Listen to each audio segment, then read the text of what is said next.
नेपाल आज जल रहा है। नेपाल में लोग सड़कों पे उतर आए हैं, सरकार के खिलाफ नारेबाजी हो रही है। बहुत ही दुखद घटना हुई है, 19 लोगों की जानें भी गई हैं। नेपाल की सरकार ने पुलिस को आदेश दे दिया कि जो लोग रोड पे आ रहे हैं, जो प्रदर्शनकारी कर रहे हैं, जो प्रदर्शन कर रहे हैं, उसे गोली मार दिया जाए। ये वीडियो और ये जो आपने फोटोज देखा, इसे देख के दिल कांप जाता है। ऐसा क्यों हुआ, ऐसा क्यों हो रहा है नेपाल? आपने देखा होगा जेएनजी, नेपो बेबी, ये सब चीज क्या है, क्यों ऐसा हो रहा है नेपाल में? साल 2022 में श्रीलंका में अचानक ही सरकार के खिलाफ लोग सड़कों पे उतर आए और सरकार के खिलाफ नारेबाजी करने लगे। महंगाई इतनी बढ़ गई, महंगाई चरम सीमा पे चढ़ गई। वहां पे पेट्रोल मिल नहीं रहे थे, डीजल मिल नहीं रहे थे, ब्रेड के लिए लोग लाइन में लगा के खड़े थे। इतनी भयानक स्थिति आ गई थी उस समय श्रीलंका में। वहां के जो प्रेसिडेंट होते हैं गवाया राजपक्षे, उनको इस्तीफा देना पड़ा, वो वहां से छोड़ के चले गए। उसके 2 साल बाद यानी 2024 में बांग्लादेश में ऐसा हुआ।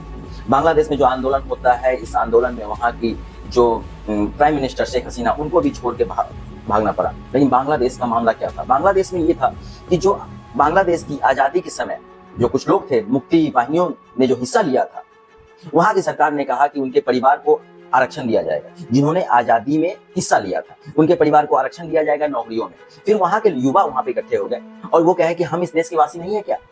हालांकि वहां की सरकार ने उस समय अच्छा सोचा था कि कोई भी बांग्लादेश की आजादी में हो, चाहे हम लोग भी यहाँ पे देखते हैं, हम लोग जो देश की आजादी में जिन्होंने हिस्सा लिया, उनके लिए एक आरक्षण बना के रखते हैं। एक फौजी होते हैं, उनके लिए आरक्षण बना के रखते हैं कि वहां पे फौजियों के लिए अलग ही आरक्षण होता है। इसी तरह से वहां की सरकार ने ये सोचा, लेकिन वहां के लोगों को ये बात रास नहीं आई और उसके बाद सरकार के खिलाफ उन्होंने आंदोलन कर दिया। आगजनी हुई, राष्ट्रपति भवन जलाए गए, संसद भवन जलाए गए।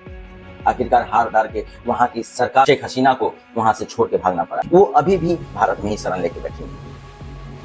अब बारी आती है नेपाल की। नेपाल सोमवार से ही जल रहा है। नेपाल में जो हुआ, ये देख के दिल दहल उठता है। 19 नौजवानों की अभी तक मौत हो चुकी है नेपाल में।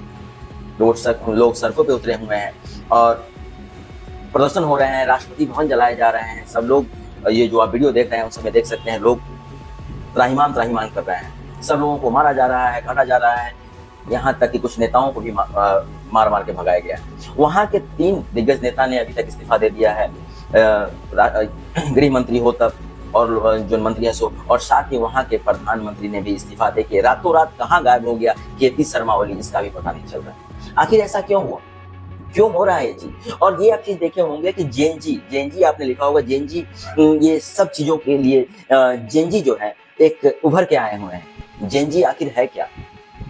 आइए इस कहानी को हम लोग सिलसिलेवार तरीके से समझेंगे।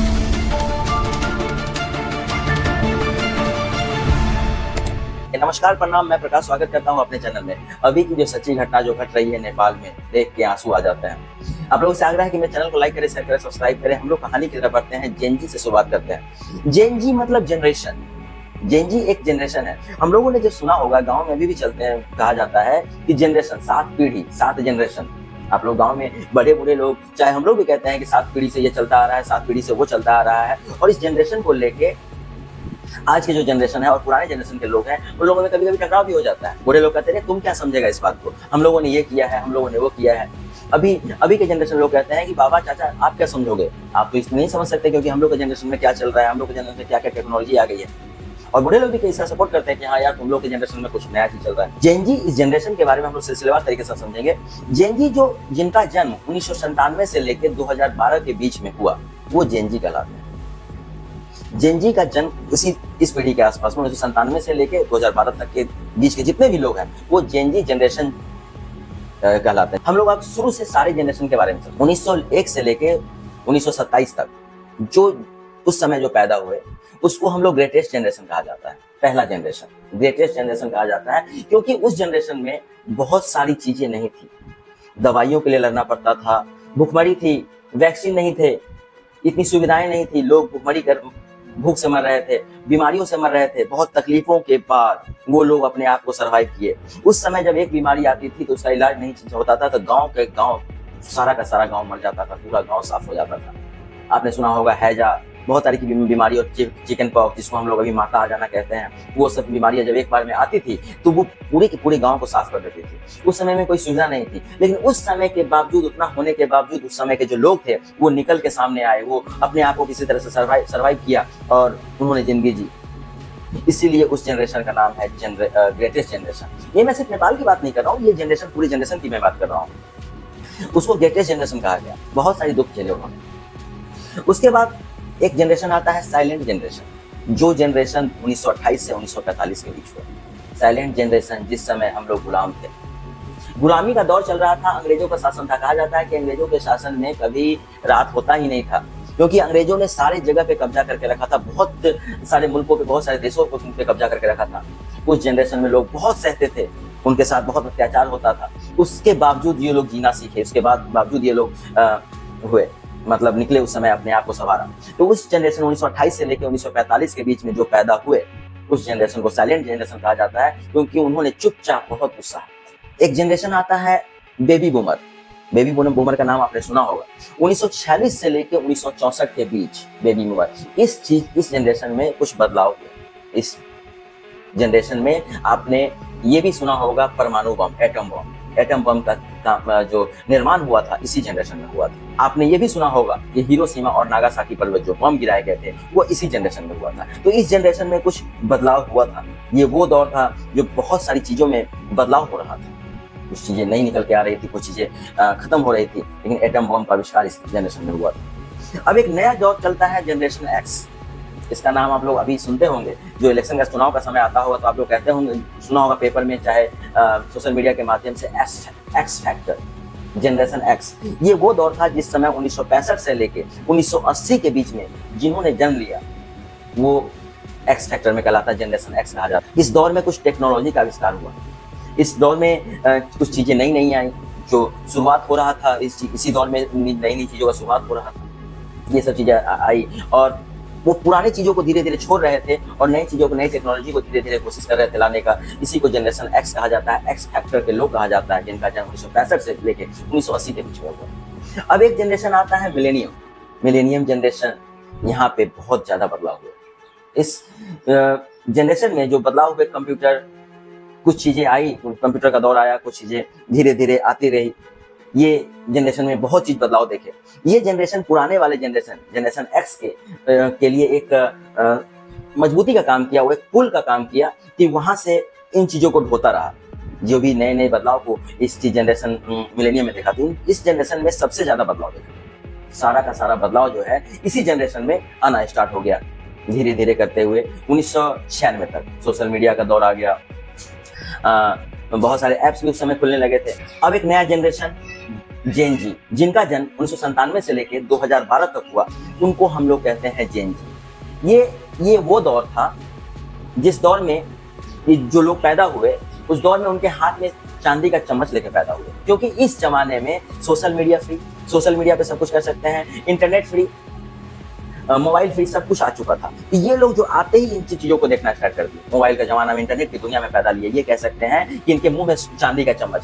तो ये सब चीजों से काफी जुड़ चुके थे। अभी की जो जनरेशन की मैं बात कर रहा हूँ, ये अभी का नहीं, आज से कुछ साल पहले से बात कर रहा हूँ, जो उस समय के 1997 से 2012 के लोग जो पैदा हुए थे उस बीच में, उनके हाथ में, हर आदमी के हाथ में मोबाइल है। ये काफी फास्ट जनरेशन, काफी बेस्ट जनरेशन इसको हम लोग कह सकते हैं, जिनको सारी इंटरनेट के माध्यम से, सोशल मीडिया के माध्यम से इनको सब कुछ फ्री मिल रहा था। ये जनरेशन जेड है। ये जनरेशन जेड के बारे में हम लोग विशेष बात और करेंगे। इसके आगे भी जनरेशन जो है, इस जनरेशन की हम लोग बात करते हैं 2013 से 2025। आप लोग यही कहेंगे ना कि ये जनरेशन तो और फास्ट है। 2013 से लेके 2025 के बीच में जो लोग पैदा हुए, इस जनरेशन का नाम रखा गया जनरेशन अल्फा, जेन अल्फा उससे भी फास्ट है, क्योंकि आप लोग अभी देख रहे होंगे बच्चों के हाथ में मोबाइल है, छोटे छोटे बच्चों के हाथ में मोबाइल है, वो बहुत सारी चीजें इंटरनेट से देखते हैं। छोटे बच्चे से लेके अभी 2013 से लेकर 2025 तक के जो बच्चे हैं, जो 12 साल की उम्र भी उनकी होगी, तो उनके हाथ में मोबाइल है, हर आदमी को मोबाइल में सब कुछ देख रहे हैं, सोशल मीडिया से जुड़े हुए, न्यूज के बारे में पता चल रहा है, गाना देख रहे हैं, सब कुछ देख रहे हैं। तो ये जनरेशन उनसे भी ज्यादा फास्ट है, जेन अल्फा जिनका नाम दिया गया। लेकिन एक बात आपको बता दें कि जेन जी का ही नाम क्यों आ रहा है। अभी नेपाल में जो चल रहा है, इसमें जेन जी क्यों लिखा जा रहा है? क्योंकि जेन अल्फा उसमें नहीं आ सकते हैं। क्यों? क्योंकि जेन अल्फा में जो भी लोग हैं 2013 से 2025 के बीच में, उनका उम्र कितना होगा? 12 साल। 2013 2025 12 साल। तो 12 साल के उम्र के बच्चे जो नाबालिग होते हैं, वो रोड पे, सड़कों पे नहीं उतर सकते हैं, वो लड़ाई नहीं कर सकते हैं। लेकिन 1997 से लेकर 1912 के बीच में जिनका जन्म हुआ, उनका उम्र अभी क्या है, 27-28 साल के आसपास में उम्र है। तो ये लोग जेन जी से उतरे हैं, लोगों पे, सड़कों पे उतरे हैं। इन सब चीजों को जेन जी नहीं क्यों लाया?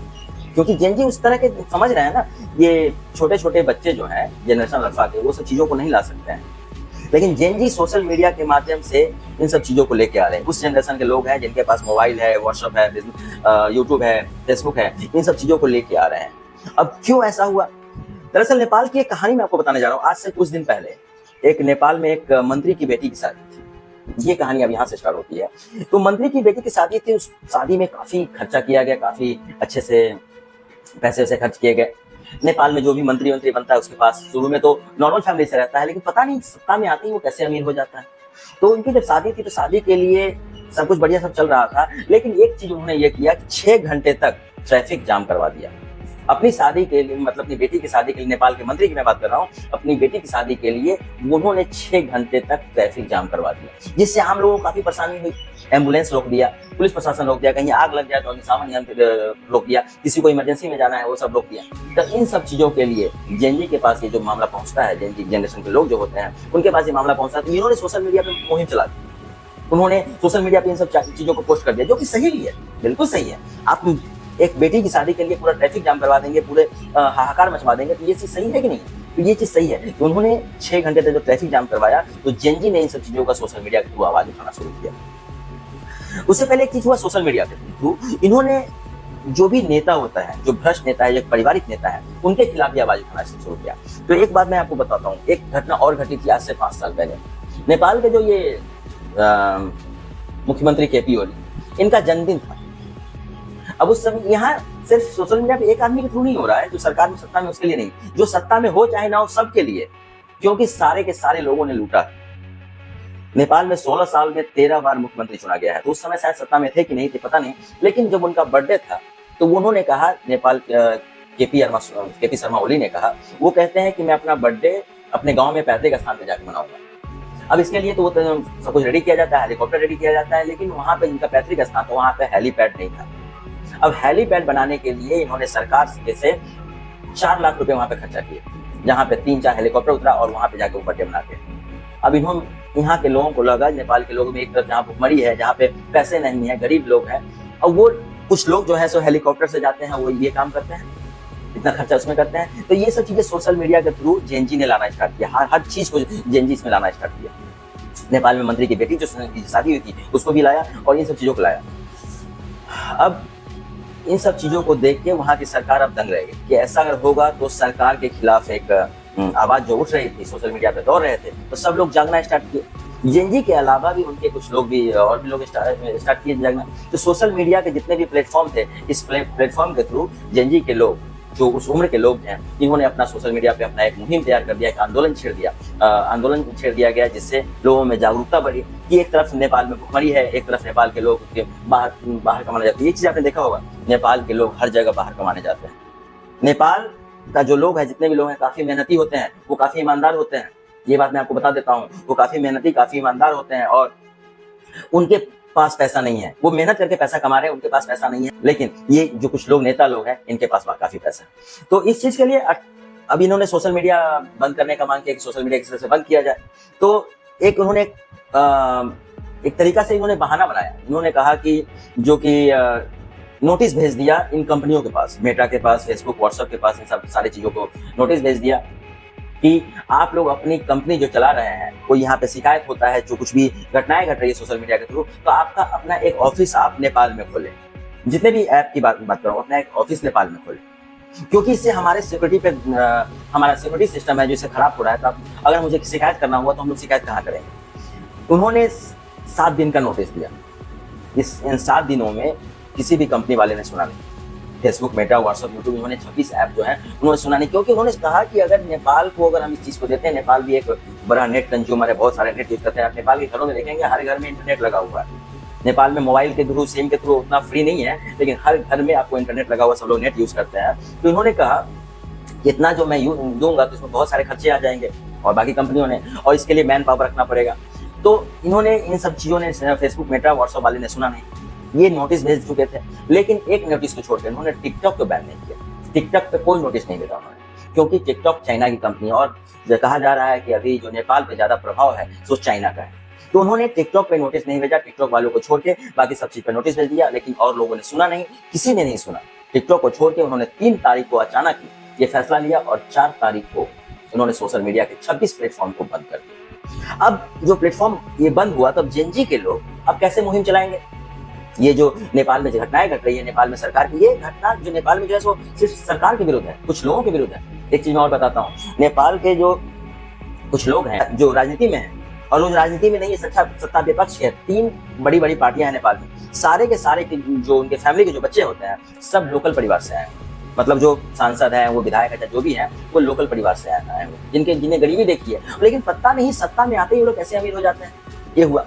और उनके जो बच्चे हैं सोशल मीडिया पे पोस्ट करते हैं कि वो बाहर घूम रहे हैं, उनकी लाइफ स्टाइल सोशल मीडिया पे बहुत अच्छे हैं, वो लोग बाहर में पढ़ाई करते हैं, एक बच्चे की फीस 50-50 1-1 करोड़ होती है, इंडियन करेंसी की मैं बात कर रहा हूँ, इतनी फीस होती है बड़े बड़े लोगों का। और लेकिन नेपाल में जो मेहनत मजदूरी करके जो जी रहे हैं, जो अपना रोजी रोटी पाल रहे हैं, वो जो मेहनत करते हैं, विदेशों में जाके कमाते हैं, वो उन लोग वोट दे के जिताते हैं सरकार को, इन लोगों के पास तो काफी गरीबी है। इस चीज के लिए कोई भी करेगा, नेपाल का ये जनरेशन है जो कोई भी करेगा।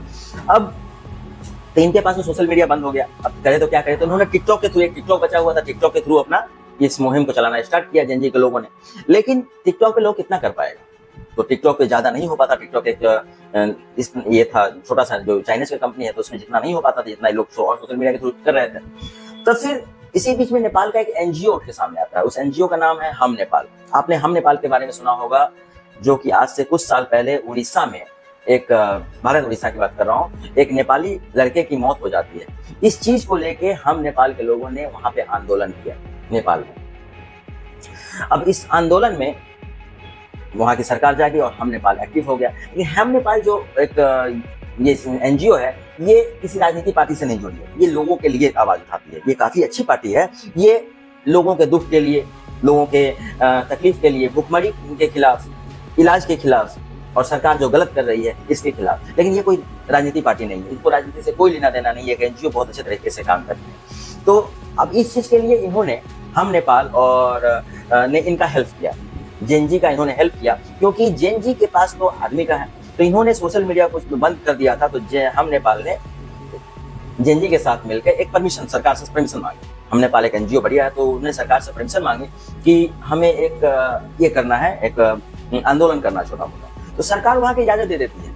सरकार कहती है हम नेपाल के पास कितने लोग होंगे, हम नेपाल के पास तो ज्यादा लोग होंगे नहीं, वो थोड़ा बहुत आंदोलन करेंगे और चले जाएंगे, वो हाथ डाल के खत्म कर देंगे इस चीज को। तो सरकार वहां की परमिशन दे देती है। लेकिन हम नेपाल जो सोशल मीडिया बंद हुआ था, और हम नेपाल इसी बात का चर्चा करता है कि जितने भी लोग हैं सब स्कूल ड्रेस में आएंगे, जितने उस उम्र के लोग, सिर्फ जेनजी वाले लोग, वो इस चीज को लेके एक सब लोग मिलके एक आंदोलन शुरू करते हैं। लेकिन इस आंदोलन में इतने सारे लोग जुट जाते हैं, काठमांडू में हुई थी आंदोलन सरकार से परमिशन लेने के बाद, तो इतने सारे लोग इसमें जुट जाते हैं कि एक बहुत ही बड़ा सैलाब उमड़ पड़ता है, जिस चीज का अंदेशा सरकार को नहीं था। अब सरकार को डर लगने लगा था कि ऐसा तो उसने परमिशन दे दिया, लेकिन ये सारे के सारे लोग जुट जाते हैं, सरकार को इस बात का अंदाजा था नहीं कि उसने परमिशन दिया है, तो सोशल मीडिया बंद किया है, तो सब लोग कहाँ आएंगे। अब आंदोलन तो प्रत्यक्ष रूप से ही किया जाएगा, सामने आके किया जाएगा, सोशल मीडिया के थ्रू तो हो नहीं रहा था। अब सरकार को डर लग जाता है। अब सरकार इस बात का फैसला लेती है कि रोडों पे जितने भी लोग चल रहे हैं, अब गोलियां बरसाना स्टार्ट करते हैं, आंसू गैस बरसाना स्टार्ट करते हैं। आपने वीडियो देखा होगा नेपाल किस तरह से पहले लोग पुलिस के कहने पर मारा गया था, 19 लोगों की जान गई, ये कुछ दिन पहले तक आता था, और 350 से 400 लोग घायल हुए। अभी पता नहीं है मृत्यु का आंकड़ा कितना बढ़ के चला गया होगा, ये पता नहीं। आपने बच्चे का जूता देखा होगा, बच्चे का सर देखा होगा, खून देखा होगा, अपने आप के दिल, आपका जो दिल से रोने का आवाज है। अब जेनजी से पहले वाला जनरेशन, जिस जनरेशन का हम लोगों ने नाम लिया था जेनजी से पहले का जनरेशन जो था, जनरेशन मिलेनियम, 1981 से 1996, और उससे पहले का भी जनरेशन जो अभी भी है, हालांकि मोबाइल अभी सबके हाथ में, सब जान रहे हैं, तो उन लोगों ने सोचा कि हमारे बच्चे लड़ाई कर रहे हैं, हमारे बच्चे आंदोलन कर रहे हैं, सरकार इस पर गोलियां चला रही है। अब ये लोग भी उठ के चले आए, भाई उनके बच्चे मरे हैं, अब ये लोग भी उठ के, और जो 2 जनरेशन पहले के हैं, ये लोग भी उठ के सामने चले आए, ये लोग भी अपना प्रदर्शन करने लगे। अब जब लोगों की भीड़ बढ़ना स्टार्ट हुई, अब पुलिस वालों को पकड़ पकड़ के मारा जा रहा है, सरकार को, मंत्री जो है मंत्री को पकड़ के मारा जा रहा है। मारेगा ही भाई, तुमने तो उल्टा सीधा काम किया, आपने सोशल मीडिया बंद करवा दिया। क्यों बंद करवाया सोशल मीडिया? ये आपने एक इल्जाम लगाया कि ये लोग है देश में भड़काऊ का काम कर रहे हैं, देश की सुरक्षा के खिलाफ है। ऐसा कुछ नहीं है। आपने सोशल मीडिया बंद किया, टिकटॉक क्यों नहीं बंद किया? क्यों? टिकटॉक में आपका चाइना जो है सो आपके ऊपर हाथ रखे हुआ था, वहां की सरकार ऐसी सोचती। तो अभी सारे के सारे लोग उतर के रोड पे सामने चले आए, सब लोग ने एक मुहिम फिर से चलाया। अब सरकार को पीछे हटना पड़ा, सारे के सारे बैक हो गए। ये केपी शर्मा जो ओली है, ये भी कहीं ना कहीं भाग गया, ये रातों रात गायब हो गया। अब ये सब चीजें नेपाल में चल रही है। अब इन लोगों का जो है गुस्सा फूट पड़ा, आप संसद भवन में आग लगा रहे हैं, लोग सड़कों पे उतरे हुए हैं, जगह जगह। एक हिल्टन होटल है, उसको भी आग लगा दिया। गुस्सा है जायज, बहुत ही जायज गुस्सा है, लेकिन आप लोग नेपाल वासियों, आप लोग से आग्रह है कि ऐसा किया आपने, सही है आपने किया, लेकिन तोड़ फोड़ ना करें।